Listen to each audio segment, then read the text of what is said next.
Hello guys, welcome back. My name's Nathan and today I'm going to be making one bold prediction for every single NHL team. Now, with the 2021 season featuring a lot of randomness and likely a lot of chaos, I have some pretty bold predictions for every single team heading into the 2021 season. But what do I see as the biggest surprises for the 2021 season, and what are my bold predictions for every single NHL team?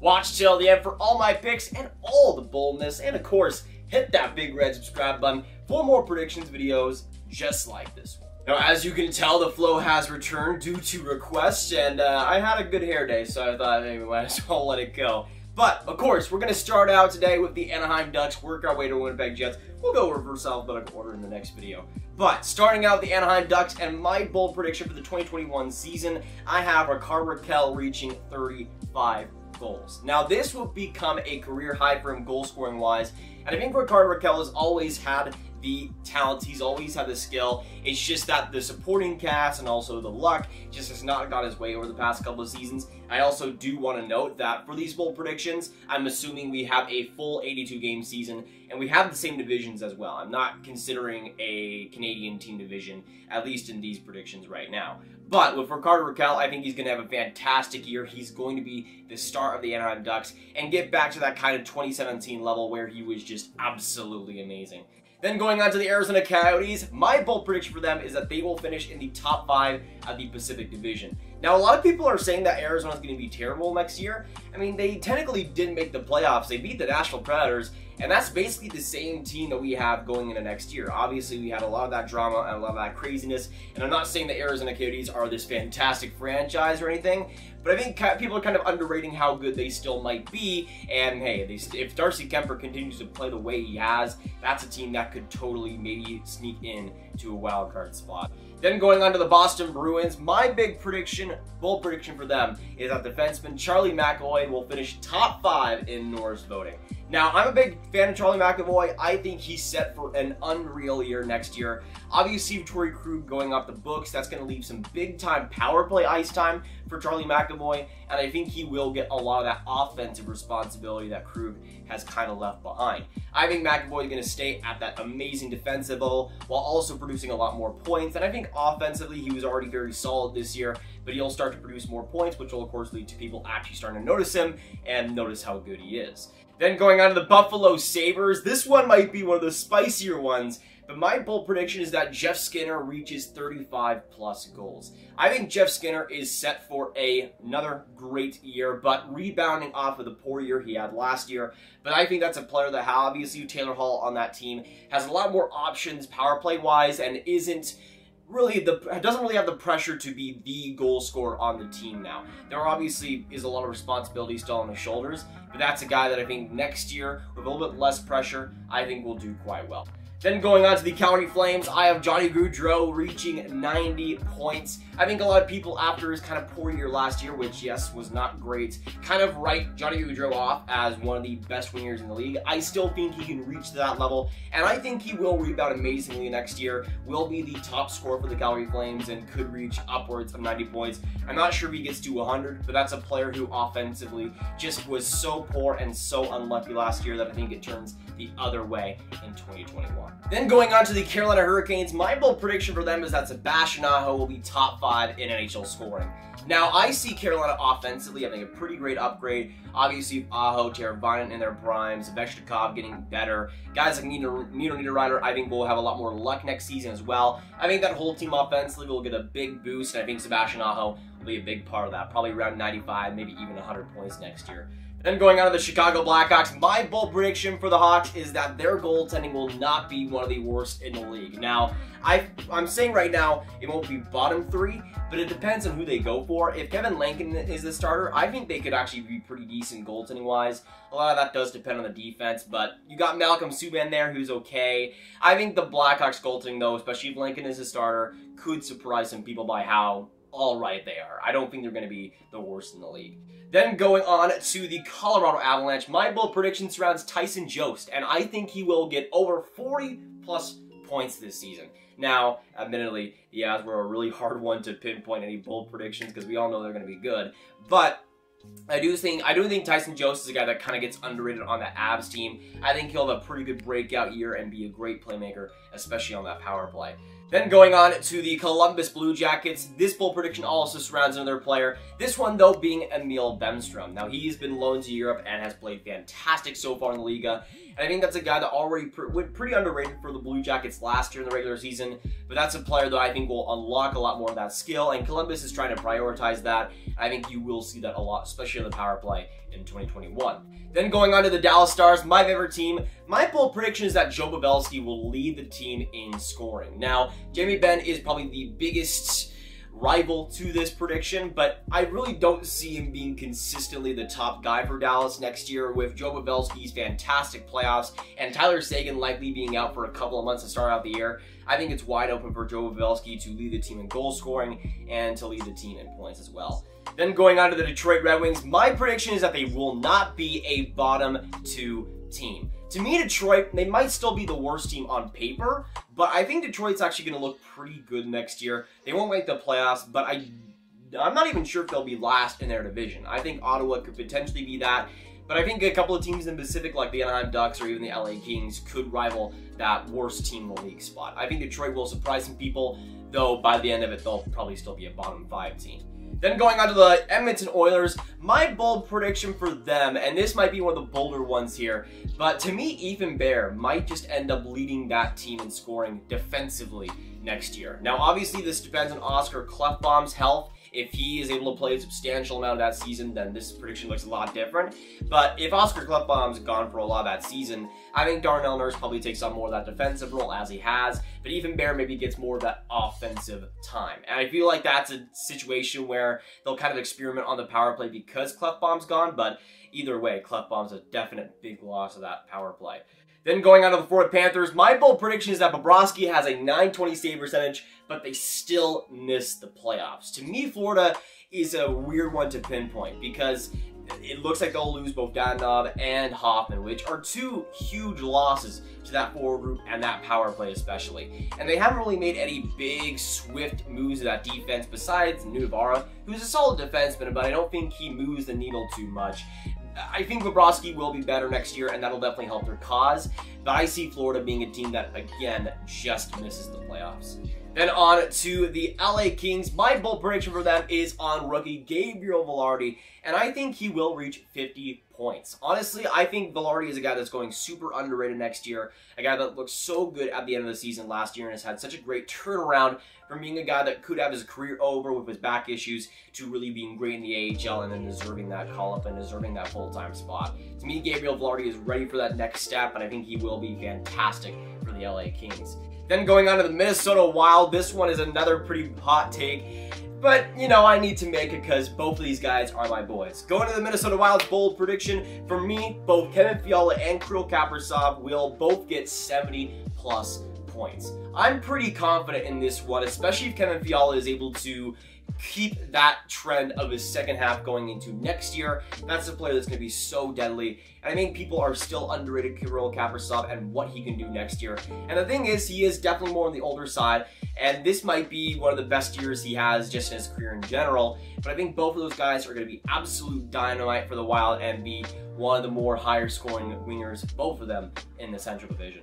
Then going on to the Montreal Canadiens, this one is another spicy one, but I kind of am leaning to believe it. I think Jake Allen will have a higher save percentage next season than Carey Price. Now, this kind of makes sense when you think about the games played that these two guys might get. Carey Price, you're probably looking at about 60 to 65 games.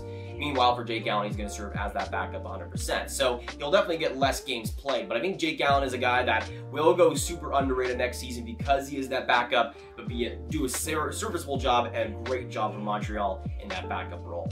Then going on to the Nashville Predators, my bold prediction is that Victor Arvidsson will lead the Preds in points. Now, last year it was Roman Josi, of course, and he had that terrific year. And to me, Victor Arvidsson, it was a mix of luck and also just not really seeming like himself.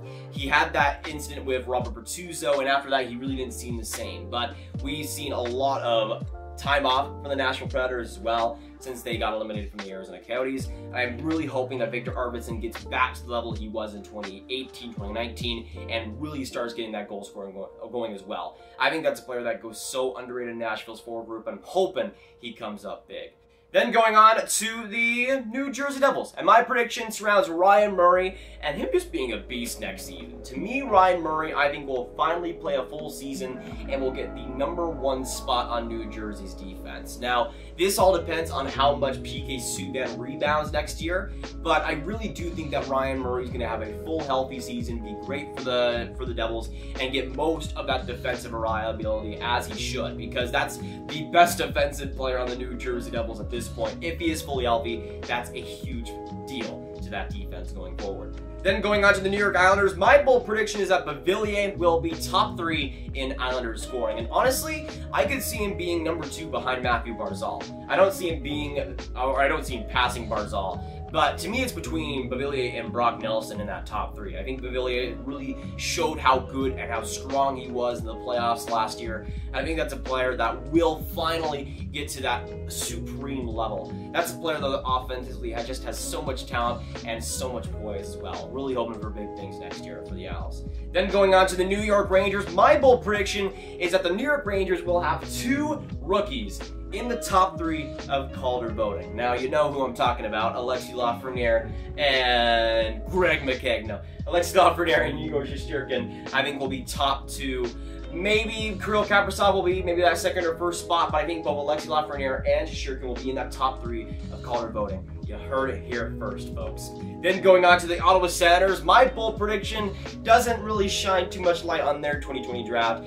For me, I think Tim Stützle will get sent down to the AHL. Now, this is an interesting one because it depends, obviously, if the AHL actually has a season.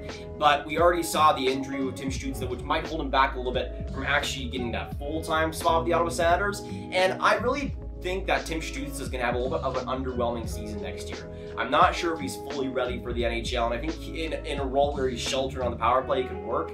But when you're on the Ottawa Senators, you're likely going to get a lot of that responsibility offensively, and I'm not sure if Tim Stützle is ready for that. I think he eventually will totally be a first-line guy and a worthy guy for the Ottawa Senators there, but honestly, if he's able to go back to the AHL, that would be personally what I would do. If he could go back to the AHL, that's the perfect league for him to grow and to really develop his physical skills. And that would be what I would do if I'm the Ottawa Senators, but obviously I'm not. At least I sure hope I'm not. Then going on to the Philadelphia Flyers, my bold prediction for them, you know, this one I'm not too sure on, and it was kind of hard for Philly to for me to actually go with something for Philly. But I think Nolan Patrick's going to be really, really solid and play a full season next year. Now again, this totally depends on how he feels going into next year, and even if he has to take some more time, that's completely fine. I feel like Nolan Patrick gets a huge dice roll right now, but I feel like if he's able to be fully healthy, people just forget how much skill he does still have. If those health issues can go away somehow and he's able to fully recover, that's a player who I could see being a big part of that middle six feeling. Now going on to the Pittsburgh Penguins, and this might be my boldest prediction yet, but my prediction for the Penguins is that they will have a top 10 defense next year, or quote-unquote, least amount of goals, top 10-wise in the NHL. Now, again, this one is super risky because you got Mike Matheson and Cody Ceci on the same defense, but something tells me that, obviously we know hockey is wacky, this 2021 season is going to be crazy as well. I think the Pittsburgh Penguins will just magically have a top 10 least amount of goals allowed in the NHL next year, and that being a big reason why they make the playoffs again. Now, I think a lot of that will be because of Tristan Jarry, and I think he will have another solid season, but I see guys like John Marino really getting more time on ice next year, as they should. He's definitely one of the most underrated defensemen in the league defensively, and he has a lot of value to give. And I do see Mike Matheson actually doing pretty decent on Pittsburgh and rebounding a little bit defensively, so I think Pittsburgh won't actually be too bad next year, and maybe fully healthy Dumoulin could also help that as well. So I think the Penguins might be a little bit sneaky in that regard, but if they are like bottom 10 in the league, I wouldn't exactly be too surprised either. Then going on to the San Jose Sharks, and my bold prediction for them is that once again they will finish bottom 3 in the Pacific Division. Now, I've said that San Jose might be a sneaky team next year, But the more and more I think about it, especially in the Pacific, I really don't see them getting a wild card spot. With the way that team is looking right now, they really need an absolute resurgence from Erik Karlsson, a resurgence in guys like Timo Meier, who were kind of lesser so last year. Like almost all of it needs to go right because of that goaltending. You have, in my opinion, the worst. Honestly, this pairing on paper might just be worse than Lankinen and Subban. Martin Jones and Devan Dubnyk. I mean, Devan Dubnyk especially was a guy that was around a top 5 defense in the league for like the past 5 years, and ever since like 2017 or so, he's been garbage. He has been absolutely terrible. And now you go to a much worse defense, and a much worse defense, I must say, in San Jose. I really just don't see it working out. And for Martin Jones, I've been saying that he could get back to the level he was for like 3 years now, and it just hasn't happened. So I'm not going to put my faith in San Jose this year because I know they're going to disappoint me again and be bottom 3 in the Pacific. But hey, at least they have their pick this year, unless they trade that again. My goodness. Then going on to the St. Louis Blues, my bold prediction is that Jordan Binnington will have around a 900 save percentage. Now, this one kind of is based off also what we saw last year. Really a rough year for him, all things considered. I think he had like a 914 save percentage, was just bad in the playoffs as well. And I think that's a player that will have all the starts now, obviously Jake Allen gone. And honestly, I see Jordan Binnington having his worst year in the NHL this season. You let go of Pietrangelo, who I think defensively has a lot of value on that team, and you bring in Torrey Krug, who I think is much worse off defensively. He's still decent, but I think is a lot less effective. I think that's a team that will still make the playoffs, but I don't think it'll be much to do with Jordan Binnington. I think he'll be around like a 905, 900 save percentage there. Then going on to Vancouver, or actually to the Toronto Maple Leafs, my bold prediction is that Frederik Andersen will have his best season yet. Now, his best season, I think, was a few years ago in Anaheim, where he got a 919 save percentage. To me, Freddie Andersen will finish off with a 920 save percentage. Now, this is a lot to do with Toronto's defense this year, but I really do like the moves they made in TJ Brodie. I think they'll help a lot, and I think you'll see guys like Travis Dermott and Justin Hall have much better years than they did before. Same thing with Jake Muzzin. Morgan Riley will hopefully be healthy, and I think that defense will also be a lot better than people do expect. And a lot of that will be because of Frederik Andersen, I think, having a pretty great year. Then going on to the Vancouver Canucks, my bold prediction is that Elias Pettersson will score 100 points next season. Now, this might be a little bit much for some people, but I really see Elias Pettersson really breaking out offensively. I already think he's one of the better centers in the league in his all-around game, but that's a player who I think points-wise will really start to dominate next season and really start to grow into his own. He might not be the top scorer in the league, but I think he'll definitely be up there. Then going on to the Vegas Golden Knights, my bold prediction for them is that Alex Tuch will reach 70+ points. Now, 70 might be a little bit much, but I think Alex Tuch always had the transition numbers, always had the offensive generation numbers that could lead to a really productive season. This last year, pretty much everything went wrong for him in ice time, in health, and just luck. And I think that's a player who will turn it around for Vegas and be a big part of that offense too. Then going on to the Washington Capitals, my bold prediction is that Henrik Lundqvist reaches a 920 save percentage. Honestly, I think he'll be one of the better goaltenders in the league this next season. I think a lot of that will be due to the games he plays, but we'll see what happens. I think he's going to be great for the Caps. And that just leaves us with the Winnipeg Jets, and my bold prediction for Winnipeg is that Patrik Laine will reach 50 goals. Now, with the way goal scoring is trending in the NHL, it's probably not going to be enough to be the #1 guy in the league, but I think Patrik Laine is going to have a terrific year back with Paul Stastny as a center, back on that power play time as well, most of that, and throughout the year, I think could also get some time with Mark Scheifele. We'll see how it goes, but I think Patrik Laine is going to have an absolutely stupendous year and be the goal scorer that we know he can be. But that's going to be it for today's bold predictions. Let me know down in the comments down below, what do you agree and disagree with? And also, what is your bold prediction for the NHL or your favorite team going into 2021? Make sure you hit that like button, hit that subscribe button, and hit that notification bell for more videos just like this one. Make sure you share this video with your friends as well. Get the bold predictions out there. And click on this card for all of my predictions and picks videos right on the playlist. My name is Nathan. The flow has returned, and I'll see you in the next video. All straight.